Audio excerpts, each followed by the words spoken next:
At ipapakita ko din po sa inyo dito guys, no, actual po kung paano po ako nag-sign in sa account ko po to Grab Drivers app po. Which is ako po, dati po akong may account sa Grab po. Kaya po, inactive na po yung account ko. So ang gagamitin ko pong email dito, which is yung email ko po sa MoveIt. So ngayon guys, panoorin nyo lang po kung paano po ako nag-sign in dito.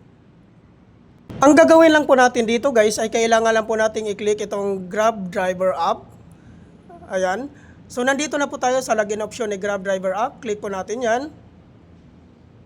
So, ito na po yung mga email po dito. No? So, ang email po na ilagay po natin dito guys ay kailangan yung email nyo po sa MoveIt Driver app nyo po. So, which is yung ito po yung nasa taas yung email ko. I-click lang po natin yung email ko po na ilalagyan ko dito. So, ayan po no.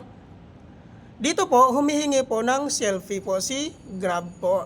So, ang kailangan natin dito, i-click po natin yan. So, nakalagay po dito, verify your identity. Then, click po natin yung next.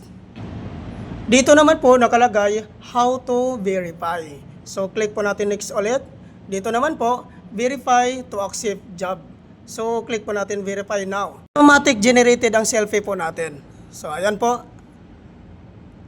So, ngayon po, dito naman po sa option na to, ay kailangan lang po natin basahin yung mga terms dyan and condition. Then, pag once na